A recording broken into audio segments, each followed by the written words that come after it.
In the ancient days, when the sun was a fierce king and the moon a gentle queen, there lay the village of Umu-Azu, a land where the palm trees leaned close to the earth to eavesdrop on the gossiping winds. The village was a fortress of tradition,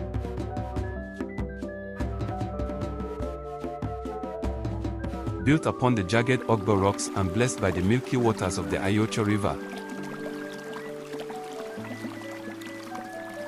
Yet beneath its beauty lay a rot of ancient wickedness.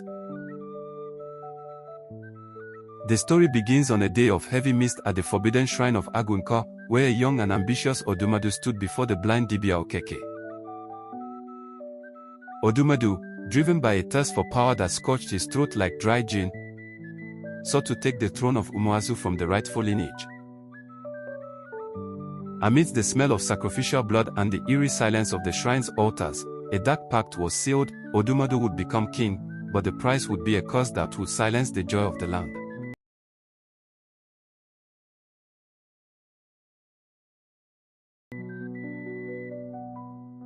From that day forward, every maiden of Umu-Azu who walked the stream path to marriage would lose her voice on her wedding night, their songs trapped like birds in a cage of spirit iron.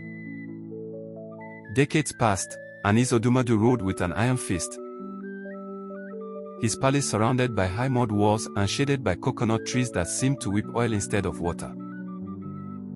The village became a place of unmuddied silence, where the laughter of women was a forgotten currency and the ik, oi, afo, and ku market days were shadowed by the sight of the whispering wives moving like ghosts through the village huts. Among the commoners lived Obinna, a lowly palm wine tapper whose only wealth was his strength and a mysterious birthmark on his chest that resembled a leopard's claw. Obinna spent his days high in the fronts, looking down at the palace gardens where he saw Adogo, the king's only daughter and the most beautiful flower in the land. Their love was a dangerous flame, sparked by stolen glances near the Ayocha stream path, where the water bubbled over ancient rocks that hid the secrets of the ancestors. But jealousy is a snake that sleeps in the thatch of every house. Ichinana, a greedy elder who wore his red cap and titles with a heart full of bitterness, watched them. Nana wanted the throne for himself and saw the king's daughter as a stepping stone. When Adogo refused his secret advances, Nana's heart turned to poison. He planted false idols in Obinna's humble hut and spread deadly rumors at the Afo market that the tapper was a wizard who had eaten the voices of the village girls to gain his strength. The scandal tore through Umu-Azu like a bushfire.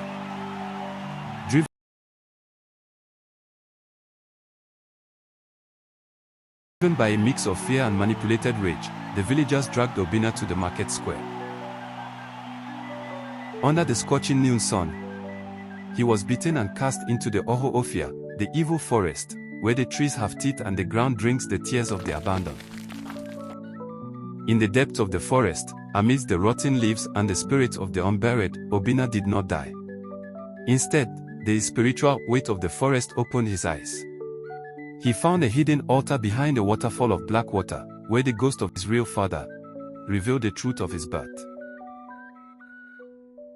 The shadow of the 7 market days, the one destined to break the silence.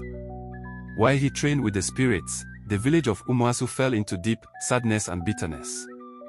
The crops failed, and Ojugo, the king's second wife, was caught in a deadly scandal involving a forbidden affair and a plot to poison the East. The palace became a house of intrigue and betrayal, as the elders turned on each other, their titles no longer able to hide their wickedness.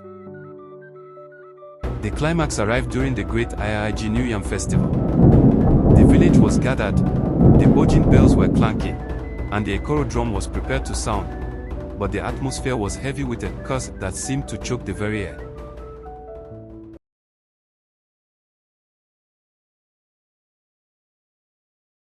Suddenly, the forest roared.